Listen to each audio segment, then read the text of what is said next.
Hello, ladies and gentlemen, and welcome to the Untitled Hoops podcast. It's been a minute. Yes. We are back, and we're better than ever. Marquise has the same beanie. I was going to say a new beanie, but I think it's the same one.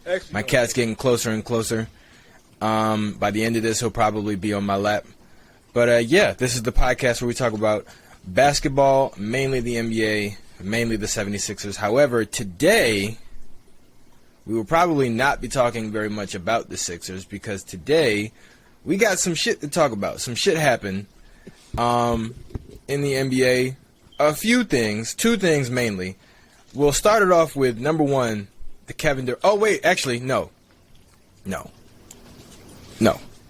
I have two things that I have to say about the last podcast that we did. Number one, I made a mistake, which Marquise pointed out to me. Kristaps Porzingis was previously an All-Star. So I will have to take him off my list, and I forget who I said I would replace him with. Christian Wood, yes. I replaced him with Christian Wood. Yes. The second thing was, which also relates to the topic we're going to talk about today, as my sixth man of the year, I picked Colin Sexton. Yeah. That's not going to happen. I did too. That's not going to happen anymore. Well, you picked him for most improved, didn't you? I picked him for, what did I pick for most improved? Here, let me see. I picked Tyrese Halliburton for most improved. Oh, okay. So you picked Colin for sixth man. So I'm changing that to Jordan Clarkson. I feel like a team is going to trade for him because Utah is blowing it up, and he's coming off the bench again. So I'm going back with Jordan Clarkson. I'm just going to be a homer, and I'm going to go with DeAnthony Melton. Jordan Clarkson could end up on the Sixers. He could, but and fuck now up your it seems whole like it's a entire little chances. bit less. It seems like it's a little bit unlikely now. All right, that's right. But just because I want to go with someone who probably won't be moved by the end of the year, I'm going to go with DeAnthony Melton. Probably won't be moved. Do you not know who our GM is? Yeah, I know. Nobody's untouchable if he finds the right deal. But at least we're not in a rebuild like the Utah Jazz are. Jordan Clarkson might get traded somewhere and end up starting. So I don't know. I don't think he does though. You never know. It could be New York. You literally never know. But he would still come off the bench because Thibodeau don't like playing people that don't like to play defense. I mean, that's true, but at the same time, who do they have to start over him at the shooting guard position? At the shooting guard position. Derrick Rose. You think they will start Derrick Rose? Derrick Rose has been the shooting guard the entire time. Okay. They literally had Julius Randle running point forward, and Derrick Rose was running too. I mean, obviously that's changed. Derrick Rose got injured, but, you know. I mean, now having, Jalen Brunson, I don't know. I'm going with DeAnthony Melton. Fuck it. You go with DeAnthony Melton. I'm going with Jordan Clarkson. Future Sixer. So those are the Jordan two Clarkson. things that I wanted to cover really quick about the last podcast. Two changes that had to be made. But for this week... Also, can I say something? We recently got a lot of traction on our Instagram. Like, I don't know if you've been noticing that. Yes, but we got a lot of traction on it, so we appreciate y'all. You can always come over and follow us. The Low Lights Network on Instagram, the Low Lights NC, NW on Twitter. I'm gonna do more on Twitter. Like, I feel like we post a lot on Instagram, but we don't do a lot with Twitter. We're gonna be there, especially like live reactions. I did like a live reaction tweet to the Donovan Mitchell trade that we're gonna talk about a little bit later. So we just appreciate it because we got like a lot of traction. So we could direct it here. People can follow us on all the places that you listen to podcasts, rate us 5 stars. Really would do a lot for us, especially a small podcast trying to make it. So we appreciate the love. So that's it. Yep. So let's start off with the thing that probably led up to the Donovan Mitchell trade, which was the Kevin Durant situation, which has officially been and I would like to more or less resolved. I said last podcast, because Kevin Durant has chose to stay, we're about to see all the trades that we did not, that were like a lot of teams were sitting on their hands, and we're about to see a whole bunch of trades. Yep. I would like to pat myself on the back for that because literally everything fucking happened. We also need to talk about Patrick Beverley being traded to the Lakers. Like a whole bunch of other stuff, which we could possibly, lead into like Sixers making a trade, because there is a team literally tanking with some good veterans on it. Not just the Sixers, but any team in contention. So like, which one do you want to talk about first? Well, I think we got to talk Chet's about out for the fucking year. Yes. It's so much that happened since the last 2 weeks, honestly. I think we got to talk about KD first, because KD was really sort of the linchpin that was holding all of this up. Like, everybody was literally waiting for what's going to happen with KD and the Nets. And it's interesting because it's comes a year after the Ben Simmons situation, right? But we're talking about two very different players and two very different teams. So what's crazy to me is that I think everybody realized that Kevin Durant's value was too high. Yeah. In a sense, like the Nets were never going to get what you deserve for Kevin Durant, right? It's not, and the Nets are not like the Warriors, where even if you lose KD, you still have 3 potential Hall of Famers on your team. They have a very the Nets great without culture. KD are literally they're possibly 6th, 5th, 7th seed consistently, like regardless of injuries. Because still got Kyrie. You're still hoping that Ben Simmons is somewhat of Ben Simmons. I don't think his game will fall off, because he didn't really do anything that really wowed you. He just did a lot of things good. Right. And then he was a great defender. That's like the only thing great about him. Right. So it was an interesting situation to begin with, but with KD being the person that he is, nobody assumed he would do what Ben Simmons did, which was to sit out for the entire year. I think everybody was under the assumption that if this isn't settled by the time training camp comes around, he's going to play. Mm-hmm. And it turns out that was true. Because he likes to play basketball. Like, that's the one thing about Kevin Durant that you can always say. He's a baller. He doesn't get into all the other shit. I mean, sometimes he does, retweeting somebody or talking shit to somebody on Twitter. But he's a baller at the end of the day.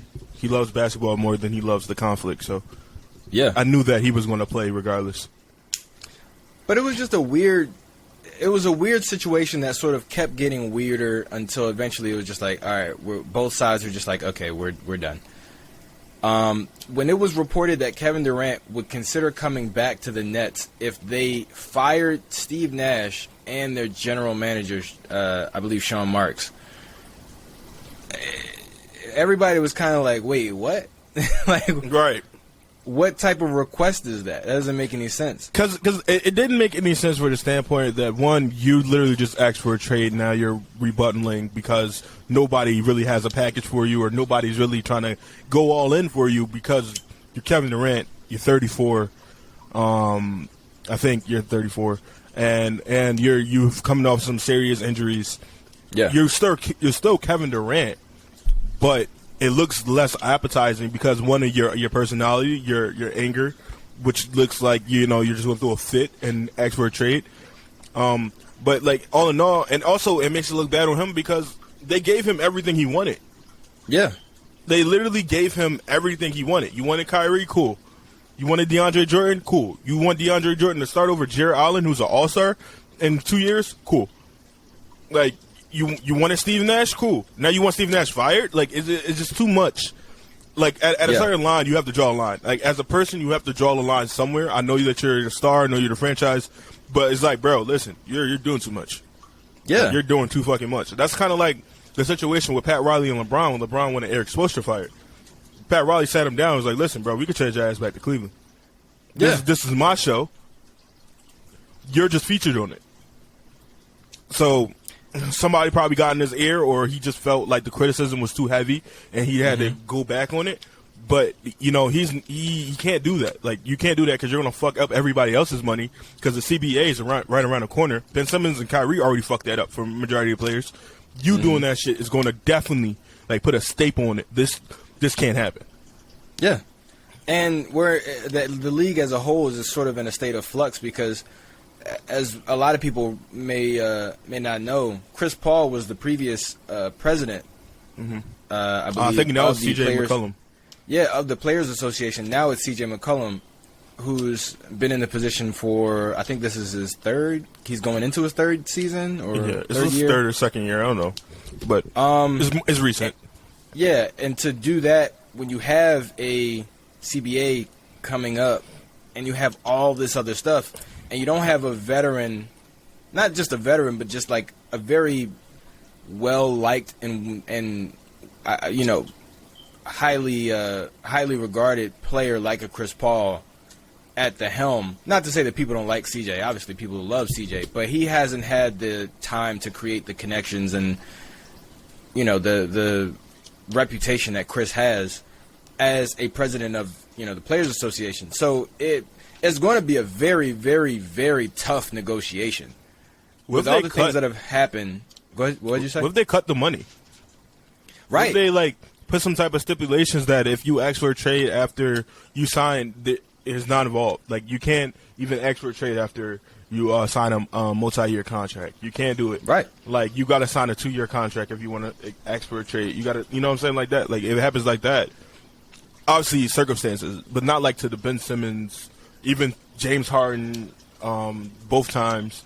Like, to that situation where you're just sitting out to the point where Ben Simmons got some of that money back when they resolved everything. I think he got it didn't actually he didn't disclose the money, but it was like $20 million. Him and the Sixers came to an agreement, but it was not disclosed. Yeah. Which makes me feel like he either got majority of it or he barely got anything. Right. Right. I think it was $20 million total. $20 million, that he got fined. In the CBA, you sit out, you're not getting fucking paid, and we don't care about you suing us. Right. Like, you're going to have to have a legit reason verified by a doctor and the team's doctor. Mm-hmm. Because obviously these guys are very wealthy. It's not hard for them to get a doctor to say, "Oh yeah, he's got a back problem." Shit, they can hire me. How the fuck is it? I'll come in there and my doctor Jack, yeah, bro, he can't play. He just can't play, man. He's got a doctoral muscle and his pectoral, it's gone. It's fucking gone. He's got I've never seen nothing like this. Quadrisaur, Tyrannosaur tear. And I would know because I've been in this business for 27 years. Dude, you're 21. I've been here, so what? 27 years I've been doing this. I started studying as a fetus. There's a ghost behind me. Here's a ghost. Is that a ghost? Are you a ghost? No. What are you? Oh, peekaboo! Don't step on the cat. Go ahead back downstairs and watch TV. Or do 5 points if you do. 5 points? What? 5 points if she steps on the cat. No. 15 points. You sound like Dumbledore. All right. So the Kevin Durant thing, it was strange. None of it really made sense. It only got weirder until eventually, I think, the thing that everybody expected to happen happened, and it was just like, all right, fuck it, let's just play basketball. But now, this has been 3 years in a row of something like this, where a star player who's under contract has not only requested a trade, but has in some capacity acted out in order to try to force that trade. This is the first situation where it hasn't worked. Yeah. Because it couldn't. Like, it literally couldn't. Like, you could say to Ben Simmons, if you're because, like, they're in the weird spot where they need to trade Kevin Durant to a winning situation. Mm-hmm. Like, they need to trade him to a winning situation, and normally winning situations don't have a lot of picks, don't have a lot of assets. That's why everybody was like, if he's getting traded, he's getting traded to Phoenix. Because Phoenix has the best players to give back so they can still be competitive. Like, I was even saying, like, if they make the right trades with Kevin Durant and Kyrie, they still will be in playoff contention. Yeah. They still have the ability to be in playoff contention. So, like, the worst thing about it is that Brooklyn don't even have their picks. So they need to make the right trades because they need picks to fill in the gaps for their picks because they don't have their picks until, like, 2027 or, like, 2028 or something like that. So they put their stuff right back in the hole. I think that's the reason that the GM, the owner, really got to talking to Kevin Durant because they're back in the situation that they were 10 years ago, where they trade all these picks away to get all these guys in and it didn't work, and now Boston is selecting for you for the next 10 years. So it's they have. I know for sure that was in their mind. That was in their mind. We can't fucking do this again. Right. We literally cannot do this again. You missed out on Jason Tatum, missed out on Jaylen Brown, you missed out on Marcus Smart, you missed out on all these players that could have been Brooklyn Nets. Yeah, and I think just seeing the names, if the names weren't as good as what Boston selected, I think they look at it a little bit different. But that's two franchise guys, two cornerstone guys, a defensive player of the year. I'm pretty sure they had, I think Naismith was one of their picks as well. Yeah. But, just like seeing those guys, that is a core that we missed out on because we fucked up. So now that domino has fallen, the rest of the league kind of just hits the play button and goes back to business as usual. And like you said, the floodgates sort of open up.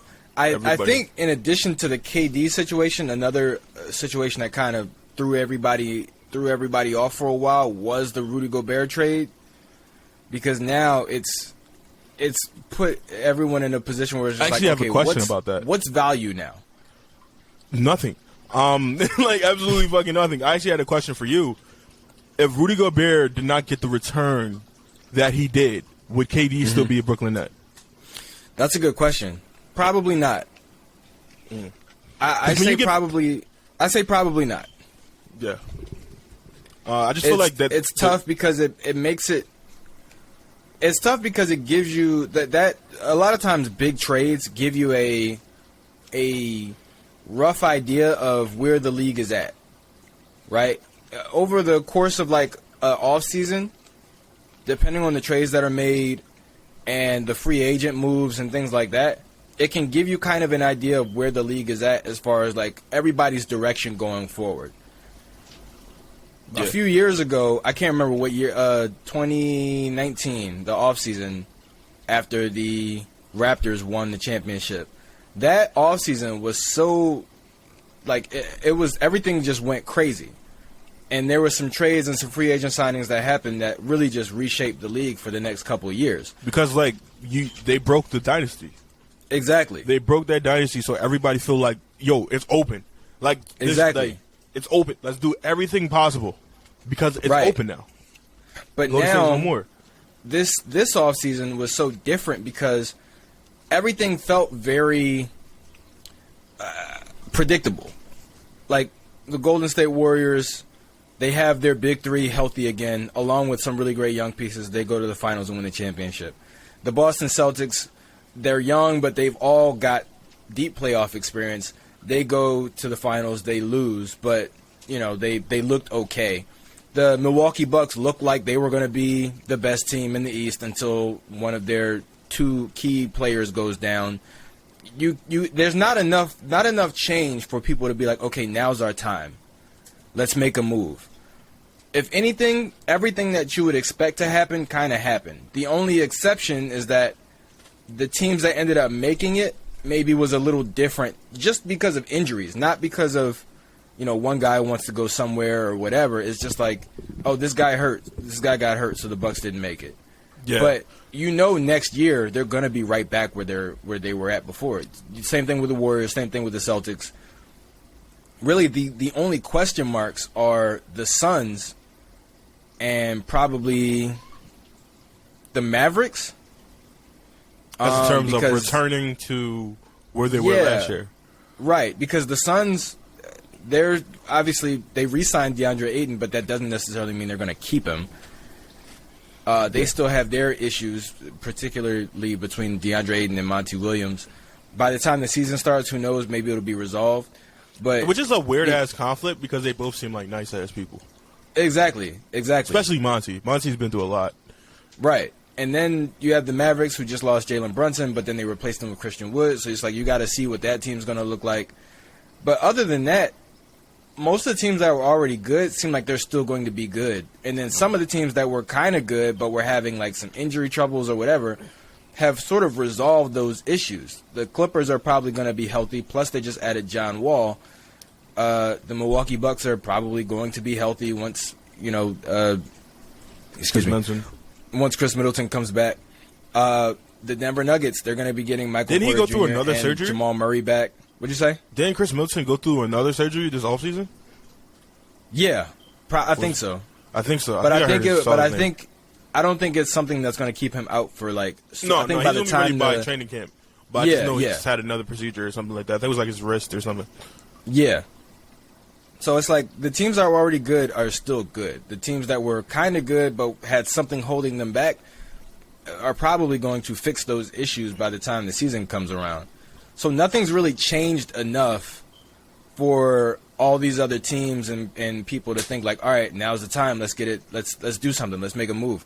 Everybody's kind of just like, well, you know, it's just another year. Let's just get a draft pick, see what happens, and you know, whatever.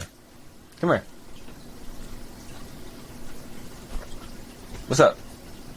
Okay. Say hi. Hi. Oh, you're talking to her. Say hi, Marquise. Hey, Marquise. How you doing, Selena? How you doing? She said, "How are you?" He said, "How are you doing?" How are you doing? How are you? I'm good. You're good. Good. That's great. All right. That is great. Do you need anything? What's up? What you need? I need. You trying to tickle me? Listen, I'm recording right now, so why don't you go watch TV, and then I'll come downstairs and make you something to eat, okay? Okay. All right, I'll be down there soon. Say bye-bye. Bye-bye. See you. She's so fucking adorable, dude. Bye-bye. Oh, God. I think I need to have a kid now. Go ahead downstairs. God. The lowlights, wholesome moments. The wholesome moments. Oh, my God. I need a kid now. Oh, my God. You don't need a kid. I need a kid now. Hey, bud, listen. Huh? Don't fucking do it. I need a kid. Don't I need do a it. kid. I'm going to text every woman in my fucking contact. No. Pregnant? Don't do it. Question mark? Baby? Question mark? Baby? Question mark? they text back, restraining order? Question mark? It's like, okay. Message received. Understand. Next one. But where were yeah, so I was saying, like, this year is just not a year for moves. It seems like the only thing that's really changed is that there are some teams that are starting to recognize that the team that they have is just not going to cut it. The Jazz. And it's crazy to me that Utah blew up before, like, Portland. I mean, Portland blew up in a sense, but, like, fully did not blow up.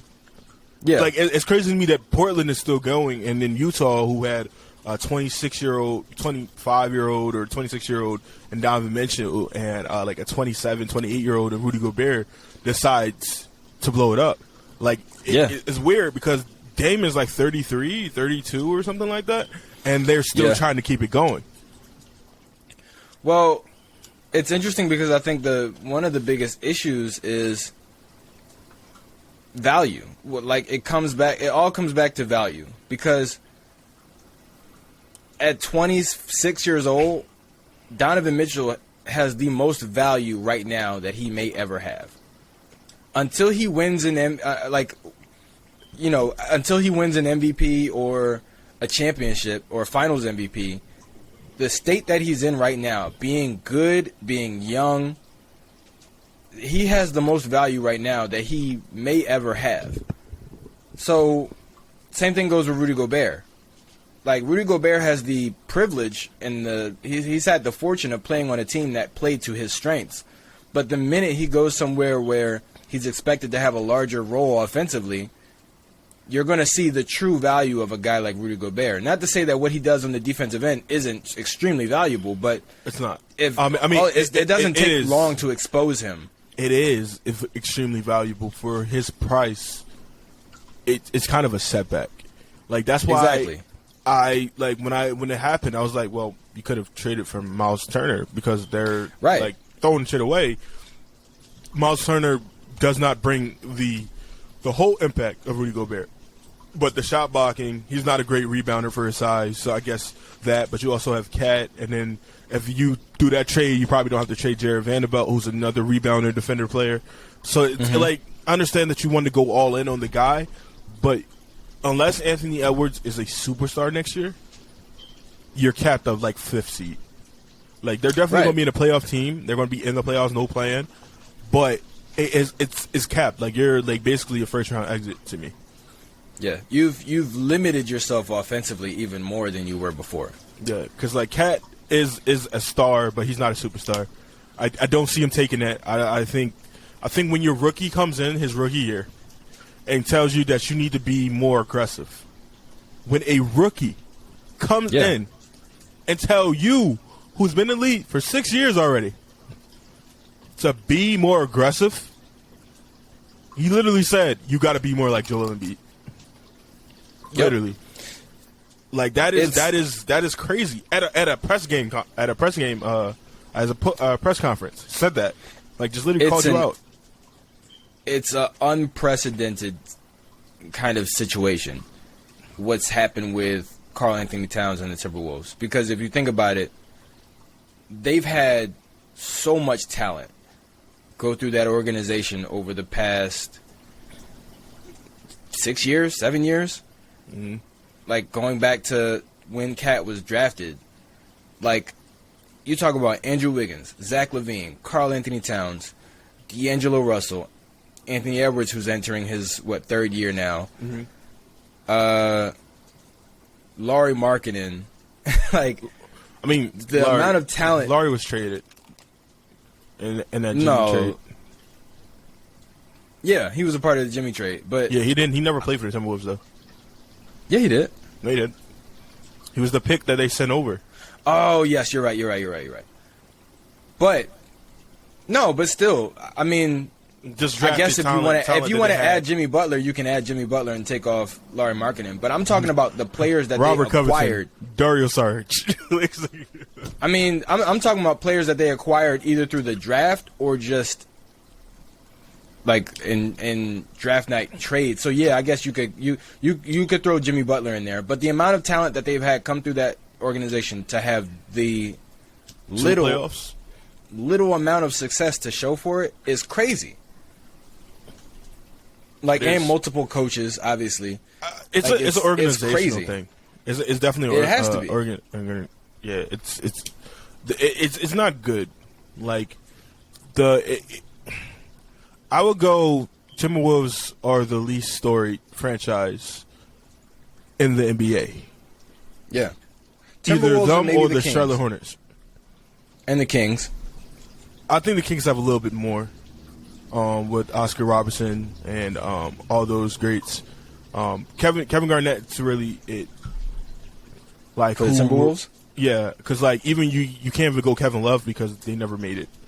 Kevin Love was basically DeMarcus Cousins with the Kings. Like, although he was great and his numbers were fantastic, he never did anything. And it wasn't his fault. It was literally Timberwolves could not put a team around him.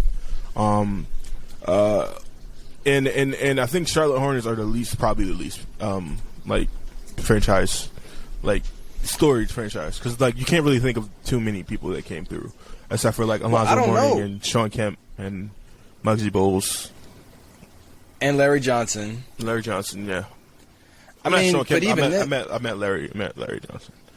Yeah, like Larry, like they had probably more success than the Timberwolves have had. Like that particular team with Larry and you know, I think Muggsy Bogues was on the team with Larry Johnson. We should make that a question, like a one we put out to the public. Who's the least storied franchise? I mean, the Timberwolves have to be up there. Yeah, they got to be up. Top 5 least storied franchises. In my opinion, it's probably Timberwolves, Kings, Hornets. That's 3. And then it's tough because they were I believe they were an expansion team. Are you going to go the Grizzlies? New Orleans. Oh, New Orleans. Okay. So like the New Orleans Hornets and the New Orleans Pelicans. Charlotte prior to being the they were the Hornets, then they were the Bobcats. I think you can go Grizzlies because they only had one good run of like being relevant with the grit and grind. Obviously, they had Paul Gasol in his early years, but he was just too young, and they really wasn't on nothing. So maybe the Grizzlies, not because they're terrible now, just like over the course of the years. Like right now, like I even said it in multiple podcasts, I feel like the Grizzlies are the next dynasty. So that can change very quick, personally. But the Kings has not made the playoffs since I was 6. Sean, I'm about to be 22. Yeah. I'm about to be 22, Sean. It's bad. It's bad. To say the least. I was in first grade, okay? Akon was the best rapper out, okay? LeBron was in his 3rd year, okay? Jordan was say no. No, Jordan retired in 2003. Jordan was only retired for 3 years. Yep. Retired officially because he did retire in '98. Yeah, he came back. Retired to never come back. But yeah, it's one of those things where it's like that trade made it so hard to gauge value because somebody like Rudy Gobert, whose value is pretty much all on one end of the floor, and in the playoffs, it's not even there though. That's what I'm saying. Like you're trading for this guy. Obviously, we haven't seen. I don't think Miles Turner has ever been in the playoffs, so we can't really gauge him on what he would do in the playoffs. I don't think so. No, they were in the playoffs with the Sabonis. They were like the 7th seed or 8th seed or something like that. But and I actually right? I don't remember actually what their stats is, so I'm gonna go look that up. But like, I still would go with Miles Turner over him. His contract is cheaper. He knows what he is. He's a better shooter. I mean. Yeah. Anybody who actually attempts a shot is a better shooter than Rudy Gobert. So like, it just seems like that's where they should have went, and it kind of sucks that they didn't do it. The trade made it because it was not only the biggest trade but the first big trade. It kind of made it feel like the offseason was going to be something that it really wasn't. Oh shit! He was in the playoffs longer than I fucking thought.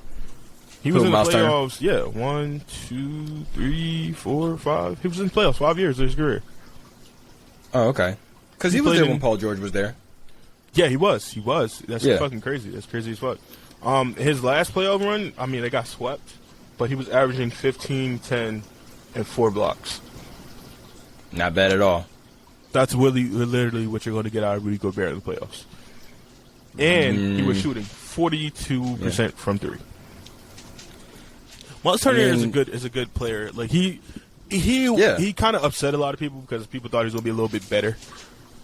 But here's what he is. But he's still a great really defensive good. Player. Oh, he's not that bad of a rebounder. I don't know why I think of him and I think of Kristaps on the rebounding side. Because they're both big guys, but they do spend a lot of time on the perimeter. So they're not paying enough to grab rebounds. But he averaged 7 rebounds a game. It's not bad. They get like forward level rebounds, like small forward rebounds. Okay, let's sort of mid range or long rebounds. Let's hop into some who else? To Cleveland. Let's hop into that because like I made a trade. I made a trade. Well, first off, let's talk about why Cleveland, because everybody expected. Can we tell them how you found out? Yeah, I found out through you. Yes. I called him 5 seconds after the fucking trade going, what the fuck? He was like, what? What happened? I was like, Donovan Mitchell is a part of the Cleveland Cavaliers. He was like, what?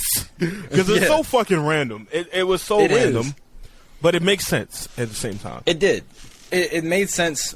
See, the thing was, when you first called me, the package that Utah received in return hadn't been announced yet. It was just the picks. It was just the picks of that. Yeah, it was just the picks. Everybody expected that if Donovan Mitchell was moved, it would be to New York or Brooklyn. It would be to some New York area team. Yeah. East Coast team, right? Obviously, they were going to try and get him out of the West. But everybody expected, like, New York. New York was a team that wanted him. They have Jalen Brunson, their point guard of the future. They have Julius Randle, who's just there. They have, why can I not remember his name? small forward from Duke, drafted same year as Zion. Ranked higher than Zion in high school. Oh, Cam Reddish? R.J. Barrett. Oh, R.J. Barrett. You talk about the Knicks, my fault. I mean, well, Yeah, they do yeah. have Cam Reddish as well. Yeah. But, For now. like, they have He these, might be a Sixer. they have Cam Reddish, they have Obi Toppin. Like, they had younger players that they could just throw into a deal, See, along with some older veterans. I never but understood it was just like, I never understood Go the ahead. R.J. Barrett point of view of it. Because, like, wouldn't you trade to have him on the team with Donovan Mitchell? It just made more sense that he would be there. I don't think that they were trying to move R.J. Barrett. I think the package was more picks, like what Cleveland gave up, plus maybe Cam Reddish, Obi Toppin, and I'm going Manuel quickly, Emmanuel Quickly or something who like has that. like some potential. Right. And that's not a bad return. Cam Reddish, Obi Toppin, Emmanuel Quickly, and like 3-4 first-round picks. That's not a bad return at all. And And they the have Knicks- like some pick swaps in there. Right, and the Knicks were totally capable of doing that. And, you know, Donovan Mitchell, I think, wanted to be in a bigger market. So all signs were pointing towards New York. Cleveland was just out of nowhere. But at the same time, Cleveland has expressed Cleveland was interest even on in the a few radar. different people. Yeah, Right, but Cleveland has expressed they were interest. looking I at, think they expressed interest in KD as well. they did. They, every team got it called. Apparently, the Miami Heat never called at all. Right. Who were linked to Right. him heavy, like he was literally on the list, but they never called apparently, and they were like in the running or some shit like that. And it's crazy to find. Well, they out were in something the like running that. because KD, when he first requested the trade, Phoenix and Miami were his two top. Because I think Miami were really destinations. more fixated on Donovan Mitchell because they felt like they had to give up less. Right. Exactly. And on top of that, he could be what you want Tyler Hero to be in the playoffs. Tyler Hero has proven that he's a great regular season player, but in the playoffs, he kind of fizzles a little bit. Yeah, ever since that rookie Or year, it's he not has even been the fizzles, but same. he's just inconsistent. And he was like injured, so Right. He had a great, obviously, run in that bubble year, his rookie year, but since then he's kind of been a little bit inconsistent, has some injuries nagging a little bit. But giving up Tyler Hero for Donovan Mitchell would have been a great deal for the Jazz and the Heat. But Cleveland, out of nowhere. yes. And I think it wasn't until the deal was announced that everybody was just kind of like, oh, you know what, that does kind of make sense. Yeah. And my first opinions of it was like, I don't like two small guards. I have PTSD of Tyrese Maxey and Seth Curry. So I don't like two small guards who aren't defenders. But then you look who they have around him: the Isaac Okoro's, Evan Mobley, Jared Allen, and it goes, all right, that makes me feel a little bit better because Evan Mobley has shown that he can guard on the perimeter. Isaac Okoro is one of the best young defenders there is, young wing defenders there is. So it makes me feel a little bit better about it because they're surrounded by defense. And not only that, but they have Jared Allen. So it's like, yeah, you know, who literally, you can chalk up a who good made 40% his of the name. drives to the basket. So it's like, even if they get beat, the fact that they have Jared Allen behind them, Yeah. their defense I don't think is going to suffer that much. Because They even have- though Colin Sexton was a pretty good defender, he's also a small guard. yes, they have 4 potential All-Stars. Yeah. Like, going forward, Donovan Mitchell is not that old. I think he's like 24. Not 24. 26, I think. Yeah. Donovan Mitchell, because I think he's older than Devin Booker. I remember we did that. He is 25. Yeah. He turns he actually turns 26 in 3 more days. So Okay. happy early birthday, Donovan Mitchell. Congratulations. He's one of you're the a Cavalier. rare. He's one of the rare, at least recently, rare players that were drafted not as a freshman. Yeah. I believe he was drafted as like a sophomore or junior coming out of Sophomore, yeah. Louisville. Yeah, so they're in a great situation where, like, in 4 years, Evan Mobley probably takes a jump. Darius Garland probably gets there because Darius Garland is 22. And He's pretty young. And then on top of that, Donovan Mitchell's only going to be 30. Yeah. He's only going to be 30. Like, that is Yeah. crazy. Evan Mobley's still 19. I don't think he can even fucking drink yet. Jared Allen just seems like a Rudy Gobert substitute for him, but hopefully he passes the ball a little bit more to him. Damn, Darius Garland's older than me. This is weird. I'm still in that weird territory where a lot of players are close to my age, and it's fucking weird as fuck. He was born in January 26, 2000. I was born in November 24th, 2000. So he's older than me. That, for me, that was like around 2013, between 2012 and 2014 when that was happening, when players were getting drafted that were the same age as me. Who's and I was just like, this wow. draft? Fucking this draft? I forgot. That just passed? Yeah, Paolo?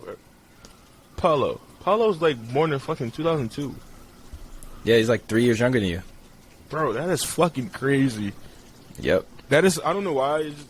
It's just one of those things where like you kind of look at it and like, damn, bro, you're young as fuck. And then you kind of. I mean, if you kept up with football, that could have been you. But anywho, no, we're not going to talk about that. Oh God, Paulo, 2002. You just see that shit and they go, damn, dog. Like, 2002.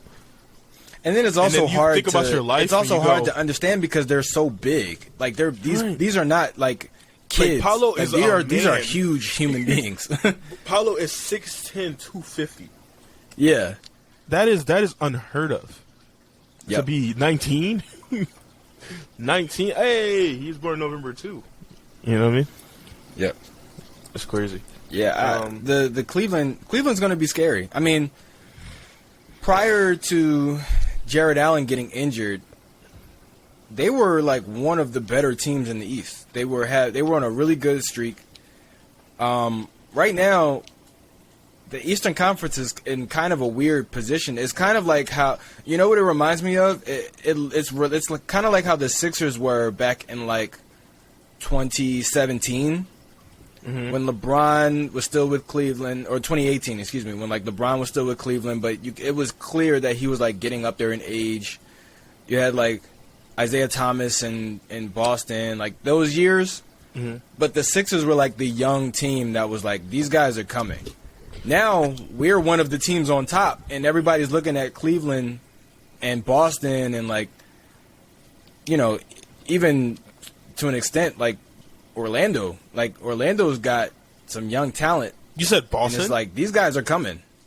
Boston's here. They were just in a final. Boston's here. But at the same time, it's one of those things. It's like, you know, obviously if Chris Middleton never gets injured, if James Harden doesn't request a trade and leave Brooklyn, it's like Boston's road to the finals was very difficult, but it was also, if we're being honest, made a little bit easier by some of the circumstances of the teams that they were facing. With the exception of Miami. We have a rookie on our team that's only 2 months. Jaden Springer is only 2 months older than Paulo. And he was drafted last year. Damn. I mean, hopefully it pans off him. Hopefully there's no Zaire shit. No Zaire problems. No fucking nut allergies or anything like that. Because he shows like defensive potential. Like his defense is there. It's just his offensive part of the game that he has to figure out. But he's still extremely athletic. Extremely. He reminds me a little bit of Matisse. It's like, even if he doesn't develop a consistent offensive game, he's still going to be somebody who's going to get a lot of lobs. He's going to get some great, like, you know, like backdoor cuts and like what I like about, you know what I mean? What I really like about him is that bringing somebody in like PJ Tucker could really help him out. Like, could really help him out. Let's go back to Cleveland. Like, where does that put Cleveland in the Eastern Conference? Adding Donovan Mitchell. Right. It's tough. I think it's going to be the hardest part is that Donovan and Darius Garland are going to have to be the team's offense. Evan Mobley is good, but he's still obviously very raw. He's pretty young. He doesn't have a very polished offensive game yet, where he has just like moves that he can go to and you pretty much know it's a bucket no matter what. So Darius Garland and Donovan Mitchell are pretty much going to have to be the team's offense. They don't really have any other players on that roster who can consistently get their own shots or get their own buckets. So in addition to being the scorers, they're also, especially Darius Garland, going to have to be the main facilitator, getting everybody else involved. And just with how young they are, I think the biggest thing plaguing them is going to be consistency.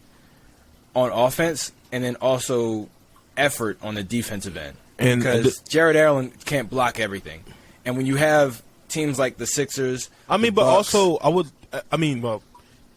Mobley and Jared Allen don't matter to Joel. But they don't. Right. That's what I'm saying. Like when you have teams that have when you have teams that have bigs that can score, Jared Allen is going to have his hands full. So it's like you can't completely rely on him to be your defensive anchor when you have a guy like Joel Embiid who he has to dedicate all of his attention to.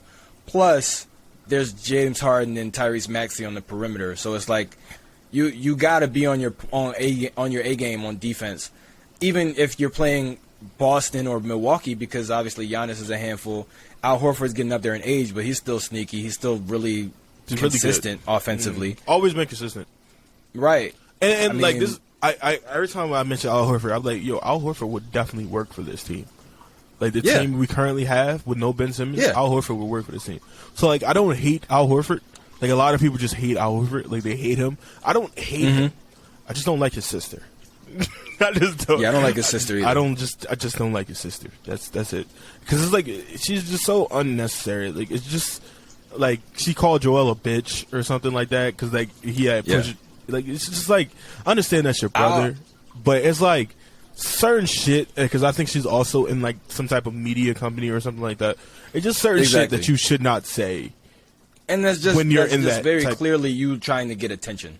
Yeah, it's just very clearly like, trying to get attention, and then it's like literally blocked her. I think because of that shit. Over the past couple years, the two biggest like annoying family members, Al Horford's sister, Jahlil Okafor's dad.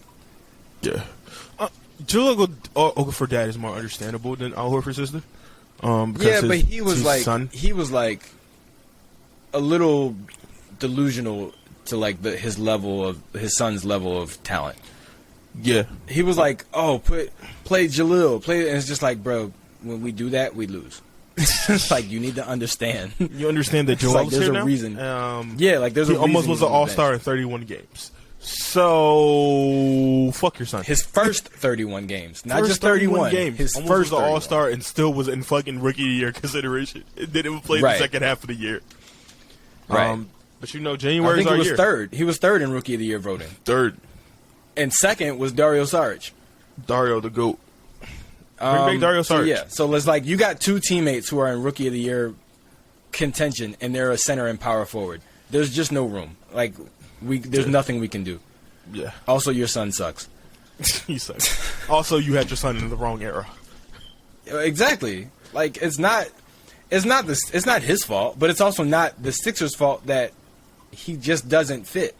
Will Jahlil Okafor? That's another question. Will Jahlil Okafor get a contract this year? No. I don't think there's anybody that needs him or needs his skill set. And I also, no. Listen, I don't think there's anybody that needs his skill set that also is trying to win. Oh well, yeah. Get Jahlil get a little contract. You get a little contract, man. He is playing for the Zhang. Okay, I don't want to fuck that up. The Lions of the Chinese Basketball League. Damn, he didn't even play last year. Though that is crazy, bro. Like he was really because if you think about it, there's already a guy who's basically Jahlil Okafor, but a better rebounder, and that's Enes Kanter.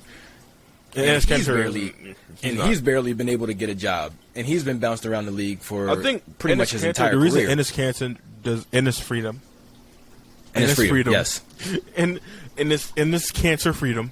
The reason he doesn't have a job is because of other shit. He's just other shit outside of basketball because his family. He's like banned from his country. His dad is in jail because he left. He's been in some conflicts. He said some shit. So he said some shit about LeBron, and once you do that and you already aren't like a star player, the league kind of moves on. Well, I don't know if the stuff that he said about LeBron hurt him all that much, only because he said it in defense of his teammate. And I think a lot of organizations don't look at that as like, oh, like he's got a problem with the biggest star in the league. I think it was more so just like, look, if you come in my teammates, I'm gonna come back at you. It doesn't matter who you are. Yeah. And even LeBron kind of like, he responded, like he gave it the time of day. It wasn't just like, and it's doing this. It wasn't like a Skip Bayless situation where he's basically talking to a wall. He's talking shit. Like, it was trash talk between two players. I don't think that was as big of a deal as, like, if he was just openly talking trash and mocking LeBron for no reason, like if he just hated LeBron or whatever. I think then it's a different situation. But, LeBron tried to big man one of his teammates. He got in his face, and they said some shit in the press conferences, and after that, nobody really ever talked about it again. He kind of just and it's had disappeared. like 2 more contracts after that. Yeah, both were like minimal contracts. It's crazy because he was like the 3rd pick in the draft. How he fell off. But again, so was Joel Embiid. I mean, so was Jahlil Okafor. Yeah. Same thing. They were just talk about just Chet. late. Chet is out for the year. I remember last episode, I kind of broke the news that he was like, the Oklahoma City Thunder were scared that he had some ligament damage, and I had him in my rookie team. So I kind of have to take him out. And put this is why we call them way too early predictions. Way too fucking early, dude. Way too fucking early. Did I put it in my phone or did I write it down? I think I wrote it down. I had Chet on my rookie team as well, I believe. I did not have him winning Rookie of the Year though, but I'm pretty sure I did have him on my rookie team. You had Jaden Ivey winning Rookie of the Year, and I remember Paolo that. Banchero. But it sucks. That sucks. To all the Oklahoma City Thunder fans, we know how that feels. We absolutely know how that feels. If it's one city, one team, one fan base that knows how it feels for your best player, your rookie guy to sit out the first year, we know it 3 times. We've been through it 3 times. 3 times. 3 times. Twice with the same fucking player. So 3 times. 3 times in a row. 3 times in a row. Yep. No, not in a row. No, Joel It missed skipped his one first, year with second. no. And then Ben Jahlil, first. it skipped Jahlil because Jahlil played his rookie year. But Jahlil did get injured at the end. But he played though. Yeah, he did. He didn't miss his entire first year. No, he played majority. It was of only games. I think he played Nerlens, like Joel, and Ben. 53 games. Who? Yeah, he played like 53 games before he. Yeah. So he played majority of the year.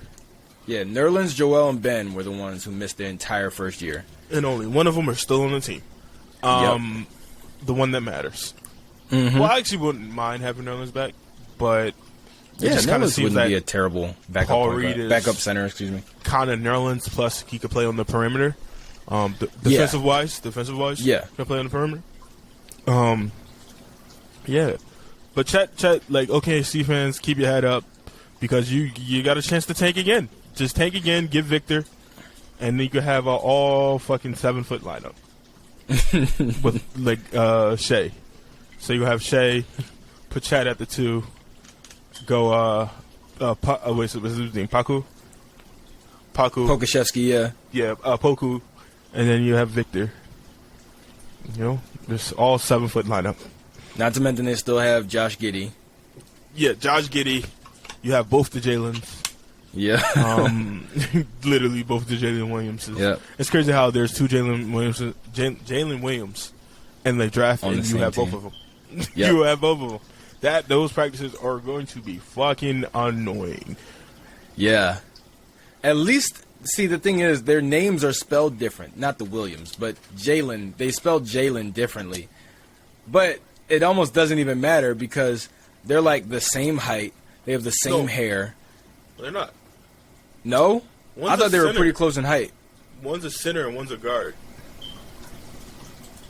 Hold on, let me look this up. Because I thought that when they were in the summer league, they looked like they weren't that far apart in height. Yeah.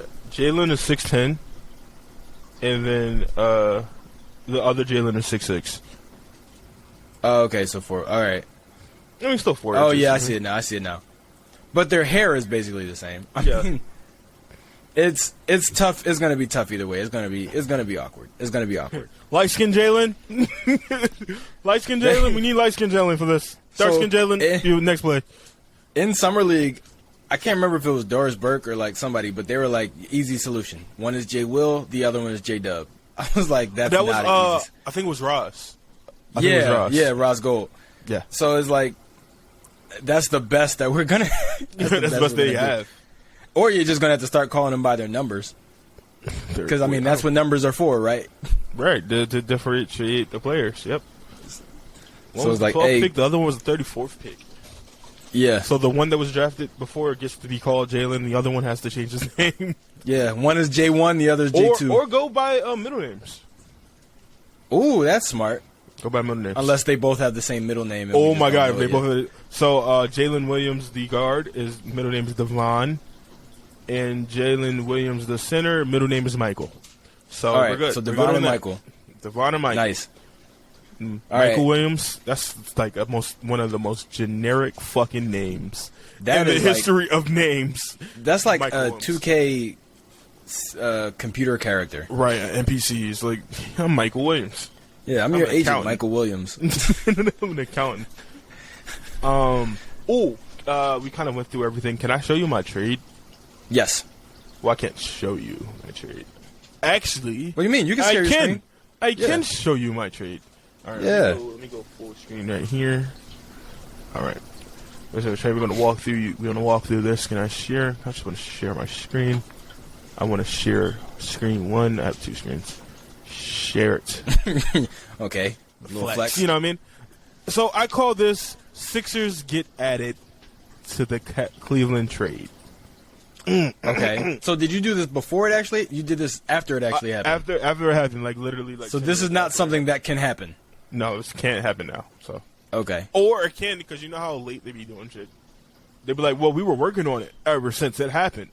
It was just. Yeah. So, we trade away your favorite player, Tobias Harris. We also trade away George Niang, Furkan, Oh no. Matisse, Paul Reed, Jalen Springer, just because we're only throwing in one first-round pick. And these guys are probably not going to get minutes with these guys coming in. Like, Furkan was going to get time. Matisse is movable. Paul Reed is also movable. Jalen Springer never plays. So everything else is basically the same Donovan Mitchell trade. Ochi, Colin Saxton gets his red and everything else. Donovan Mitchell's on the Cleveland Cavaliers. But we redirect Bojan Bogdanovic, Jordan Clarkson, Lauri Markkanen, and DeMarcus Cousins to the Sixers. Okay. So we signed DeMarcus. We signed DeMarcus. Can you Okay. imagine a lineup? Wait, because like Bojan actually does what we want Tobias to do. Just shoot and not think about it. And on top Yeah, of that, not as good of a defender, but yeah. he's a 40% shooter on, I think, like 5 attempts. Okay. More open shots, better being able to be found a little bit better. Jordan Clarkson, don't need to say too much about this. Actually, I'll be honest with you. Now that I've thought about it more, I wouldn't want Jordan Clarkson. No? I would want Mike Conley. And this is why. Ugh. And this is why. I would probably switch some things around. Send Mike. I think Mike coming over, we could keep Matisse because Mike is a harder contract to move for them. Okay. Mike would be able to unlock Matisse while he's off the bench and be a shooter of 40%. Jordan Clarkson is more of a scorer, and that would probably interfere with what we have the Anthony Melton for. So Mike Conley would be a more facilitator plus that. Yeah, I understand, and I don't think you're wrong, but I think I'd prefer Jordan Clarkson. Like, I mean, just yeah. I don't know. It just seems like the safer, because Mike Conley's getting up there. Having that scoring, that off the bench that Jordan Clarkson can provide, I think is a little bit more valuable than Mike Conley's playmaking. I'm making a Because trade even live. then, like, even then, his playmaking isn't amazing. Hello, motherfucker. Just give us everything we want. Why do you want to trade Tobias so bad? Because of his contract, and I feel like he's not going to get better with the. But it's up in 2 years. So I think if Tobias gets moved, it'll be next year. Because he'll be in the last year of his contract, and it'll just be a lot easier because teams won't be committing to 2 years of that money. Bye. Bye. It's a lot easier to trade somebody on a big contract when they only have a year left. I made a trade. I like it. Knicks are not doing That's not that a bad trade at all. Yeah, probably have to throw in this. Make this lottery protected because 2029 is so fucking far away. Yeah. Boom. That's not a bad trade at all. We make Tyrese, our new franchise player, Tyrese Maxey, happy by bringing in his best friend in the Man U quickly. We boasted the bench with Cam Reddish. I mean, I think Cam Reddish is kind of a little cheap now because he wants out again, reportedly, but he also kind of joked that this never happened.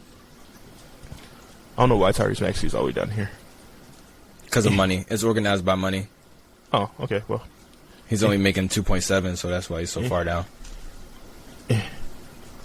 I don't know why, but my OCD makes me have to put it in order. I just need to see it in order. Yeah, I know. I do the same thing. And then I would switch PJ and Tobias, though. I mean, it doesn't really matter because it doesn't. They're things like that. It doesn't matter at all. They're going to be interchangeable. I just would a bigger. I mean, bigger body. One's 250, the other one's 230. So, point guard. Boom. Boom, boom, boom, boom. Actually put Mike Cam Scott Reddish is at also the 4. gone. Yeah, I don't know why he's still here. Also, Kyle Quinn is still here. He hasn't been on the team for 3 fucking years. It's right here. He's been on the team for 2 years. He's not there anymore. I know. Mike Scott's not under contract either. But he's just still there for some reason. It's weird. Because until he signs with somebody else or the season starts, technically, he's still on our team. He's just a free agent. We're the last team that he was on. Yeah, Kyle Quinn hasn't been on the team. Paul Millsap career looks to be done. Trevelyan Queen, I forget that he exists. Yep. I would literally like to see Isaiah Joe get minutes, but if we're making trades to bolster this right here, he's not going to get time. I haven't watched a lot of. I was going to say, because we have Isaiah Joe, I don't really think we go into the season. I don't think we make any more trades until we're going to have the to trade make deadline. Some type of something because we have 16 players. Well, we'll probably just send some to the G League. No, we have 16 players on contract, and we already have two-way spots taken up. Oh, shit. So somebody got to go. We're probably going to have to move some guys for some second-rounders or something. Is it going to be Trevelyan? Honestly, so here's something that I did want to talk about. Eurobasket, FIBA. Mm-hmm. Furkan just went off. Furkan had 33 points against Luka. Did you see that?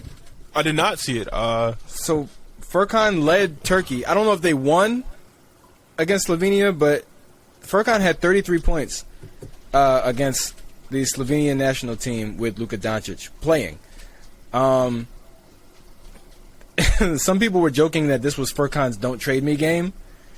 If anything, I think this was Furkan's "I'm worth more than what they're offering" game. Because I think if we were thinking about moving Furkan, that's one thing that you could point to and be like, "Hey, man, this guy's worth more than just a second-round pick." We want 2 second-round picks. 2 second-round picks, cool. Because there ain't no fucking way you're getting no fucking first-round pick for Furkan. No, but two second-round picks. And then if you were to throw in somebody like a Miles Powell or, I don't know, Charles Bassey, you could probably even get your... Huh? Miles Powell's no longer on the Sixers. Oh, okay. He's overseas. Oh, damn, that sucks. Well, Jaden Springer. If you were to put together Jaden Springer and Furkan, after the performance that he just had, Jaden Springer also had a pretty good summer league, and throw in a second-round pick, that could get you a nice bench piece. Like that, especially on a certain, maybe the Spurs. If you were to trade him to somebody like the Spurs, that could get you somebody that you could actually use. Mm-hmm. And it would be it would help because it would cut down your roster spots. You would be trading 2 players for 1. Yeah, it would. So where is he? There we go. There we go. My favorite player in NBA history. Hold up. Who? Who's your favorite player in NBA history? I feel like I know who it is, and as soon as you tell me, I'm going to be like, oh, of course. Charles Bassey? Corey Joseph. Oh, Corey. Oh, what the fuck? Corey Joseph. Corey Corey Joseph. Joseph to the Sixers. And From Detroit. Anybody who has no value to you. Yeah, that's not a bad trade. Because he makes $5 million, so you probably are going to have to trade. See, like, I think Shake falls out of the rotation. So I can see Shake that. to the Pistons. Furkan just to make the money work. Trade. It works. Well, we probably get Corey in like 2 seconds. But I just think Corey Joseph off the bench is a playmaker. That means D'Anthony Mountain could be more of a scorer. And then Matisse is still here. Yeah. Corey Joseph for, what'd you do? What, Furkan and Shake? So, like, Corey Joseph, they would send us like 2 seconds, and Furkan, Shake. This is one of the more realistic deals I will ever make in my life.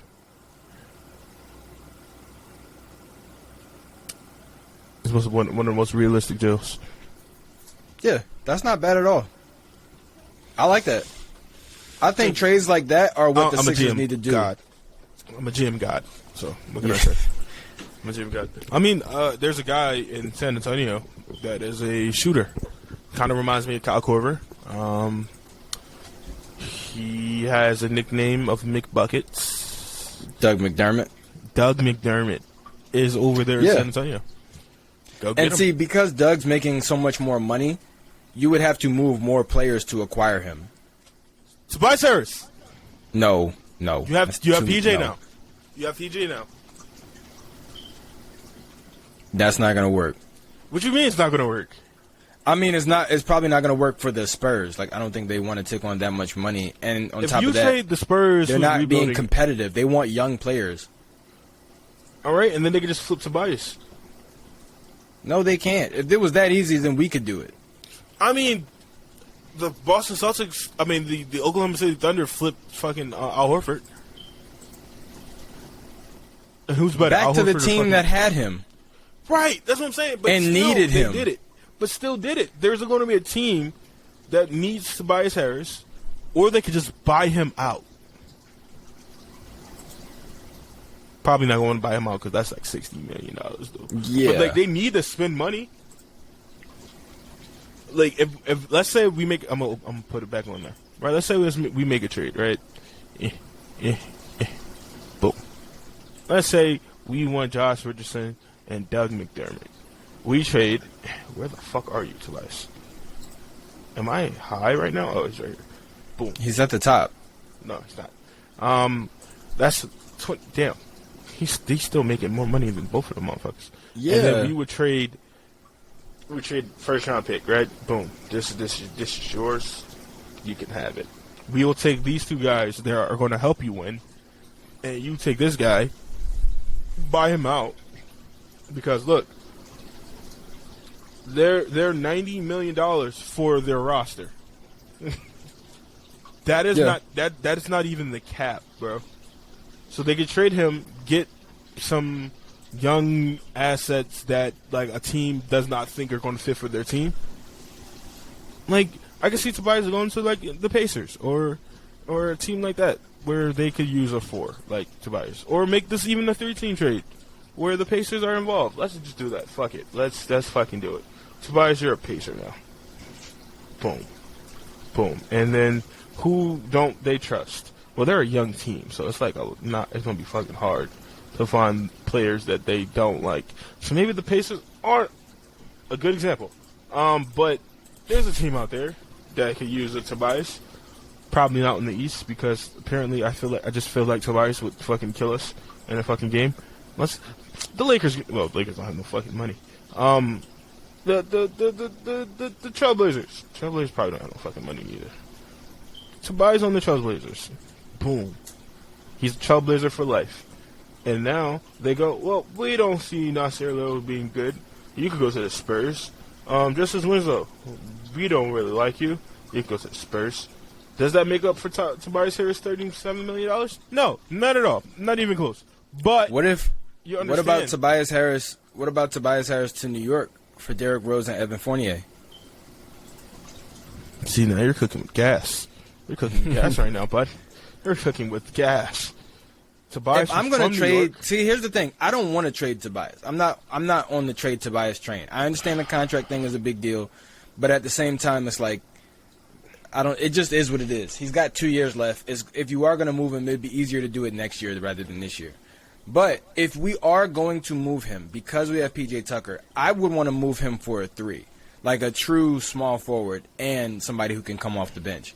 Derrick Rose and Evan Fournier fit that bill. Having a 3-point shooting small forward and a true backup point guard, to me, that's one of the best options that you could probably get in a Tobias Harris trade. Because the thing is, you're not getting young pieces from a rebuilding team. You're probably not getting a whole lot of first-round draft picks. If you do trade Tobias, it's going to be just for filler pieces and players. You might trade and I'm happy. Yeah, that's not bad. Reddish back home. Bring him back home. That's not bad. I just need to see it. How will look. I would take. I don't know. I might take. Are you gonna put Cam Reddish in the starting lineup? Out of that, huh? Why? There goes there, and then you have Anthony Melton. Yeah, that's true, but it's also Derrick Rose. Like, he's not only injury prone, he's also pretty old. Would Evan Fournier be a starter, or would Cam Reddish? Because Cam Reddish, it could be. Who knows? In my opinion, it doesn't matter. I mean, Cam Reddish is probably the better defender, but I mean, that's one of those things you figure out in training camp. Which one's the starter is whichever one deserves to start. 18 million, 14 million. Matisse. George Niang is still here. And then, yeah. Why would you take Shake out? What was the reasoning for taking Shake out? Just depth, just not giving up too much. I mean they're already getting the best player in the trade. I think we are getting the best players that fit our needs. So they probably will look at it like, you need to accommodate us more because we know for sure that this is going to work out for you. But I don't see why it wouldn't work out for New York. Oh my God! If anything, they're just filling a hole in their roster. I mean, you have a guy who can play the 4 or the 3, but you still have can Julius get his Randle. own shot and also be a really good defender. Dude, it's crazy as fuck that Julius Randle was an all-star and he gets paid like damn near $15 million less than fucking. Yeah, I know. That's crazy. Yeah. So, yeah, that's enough of my trades. Go ahead. You got anything else you want to talk about? Because you got to be a father right now. I want to watch Simple Songs. You want to watch Simple Songs? Mm-hmm. Okay, I'll go turn on Simple Songs for you. You want to watch downstairs or in your room? Downstairs. Okay. Give me 5 minutes, okay? Okay. All right. 5 minutes alone. She goes, 5 minutes. Gotcha. I'm going to sit right here just to make sure that it's 5 minutes. I'm counting right now. Right. And she's definitely not. She's playing with a pop filter she found on the floor. Amazing. And there she goes. Just taking my stuff. She's going to break that. Anyway. No, I don't have any other topics to talk about. We didn't talk about the Patrick Beverly trade. It happened. That's it. That's all. Oh, yeah. Yeah. It happened. I don't know. It's tough because we don't really know. Well, we know what the Lakers need, and Patrick Beverly sort of fits that, but they definitely need youth. They need youth, and they need energy. Patrick Beverly sort of fits that. He's definitely going to bring energy. However, the fit is a little bit of a question mark. He's a pretty good shooter, but he's not a shooter, if that makes sense. He's not the ideal type of shooter that you would have next to a guy like Russell Westbrook and LeBron. And then the conflict of him and Russell Westbrook, it just LeBron seems like... Because remember, Patrick Beverley had beef with LeBron as well, because LeBron but LeBron has to approve the shit. Like, I just think LeBron approved it. Like, they didn't just sign... They just didn't go out there and trade Tyler Horton Tucker, who LeBron is close with. LeBron is close with. And this is almost... It reminds me a lot of the Kobe Bryant, Matt Barnes situation. Mm-hmm. Whereas, like, Kobe and Matt had a little bit of tension, but then Kobe ended up being the one who was just like, hey, man, come to L.A. Like, LeBron, for the way Pat tells the story, LeBron was the reason he got cut from Miami. Yeah. Because LeBron didn't like him and just thought he didn't deserve to be there, so they ended up cutting him. Now, you know, we're... all assuming that LeBron has to sign off on everything LA does. We could definitely look at Patrick Beverley's track record. Never missed the playoffs. He's going to take another team back to the playoffs. You know, amazing track record for Patrick Beverley, you know? Yeah.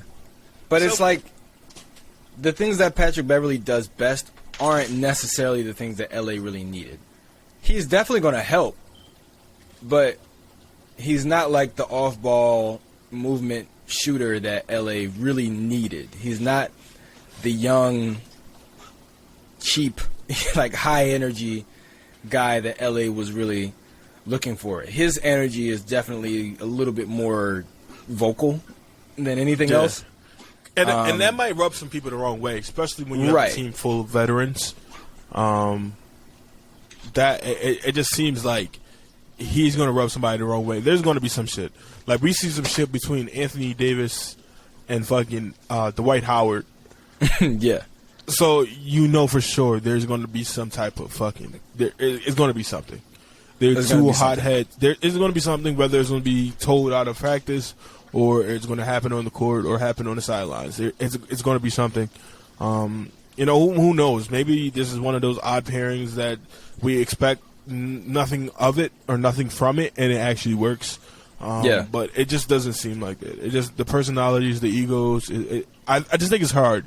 Russell Westbrook already kind of knows his time there is not necessarily numbered, but it's definitely monitored heavy, especially in the LA market. So he might be just feeling the pressure. Somebody says some shit the wrong way, and it comes from Patrick, or he just feels some type of way. He can spaz out.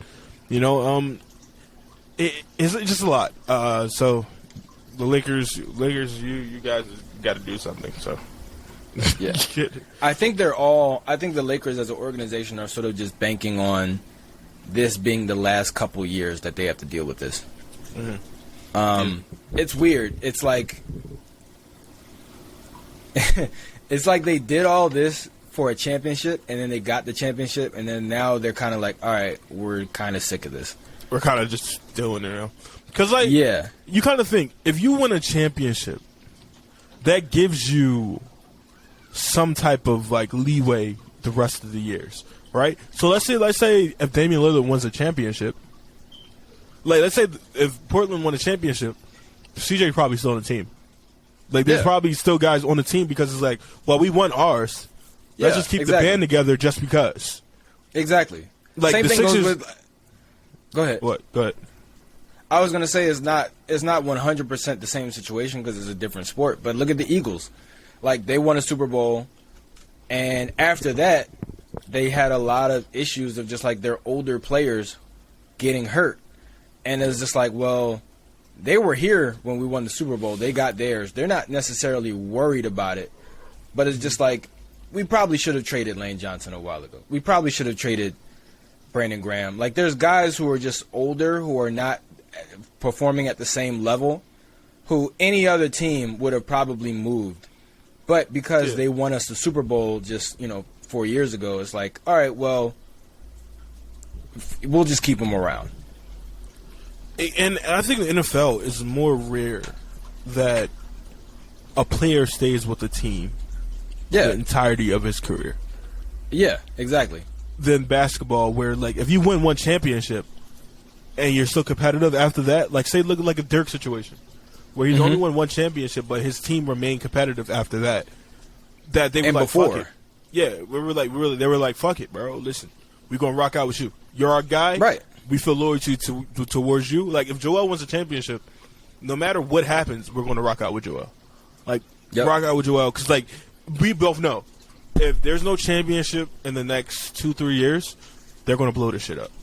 Yeah, they're gonna blow this shit up, and it would make sense because it's like you can't be with the same team the entirety of your career and nothing comes out of it. Like I don't think there's a player who's been with a team his entirety of his career and does not have a championship, unless like you're like a 5-year player or 5-year NBA player or somebody who like that. Like a team who's a top guy, a player that is a top guy, never won a championship and remain with the same team. Like look at KG, like he probably would have stayed there if he would have won a championship.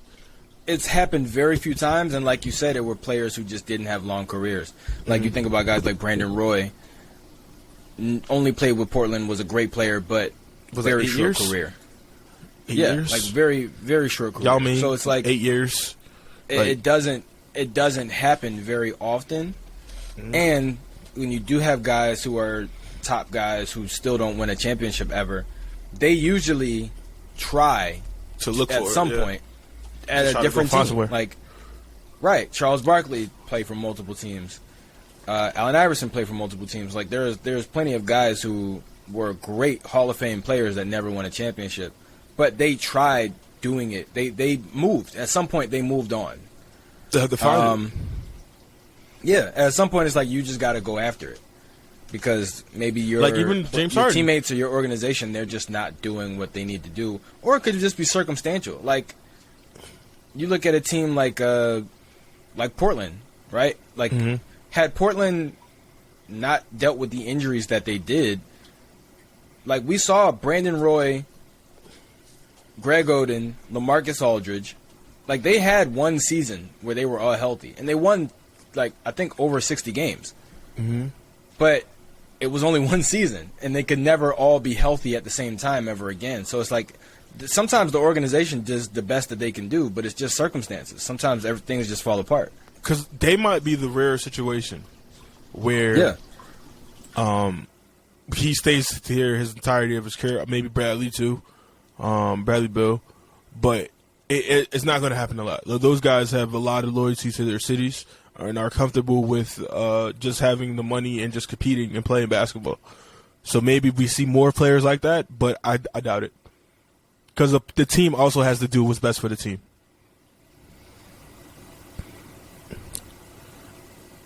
And Selena's now a part of the podcast. Yeah, this is our newest host. This is Selena Giselle Harris. Say hello. Hello. Do you know anything about basketball? What you know about basketball?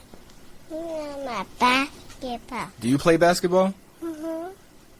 Who is your favorite basketball player?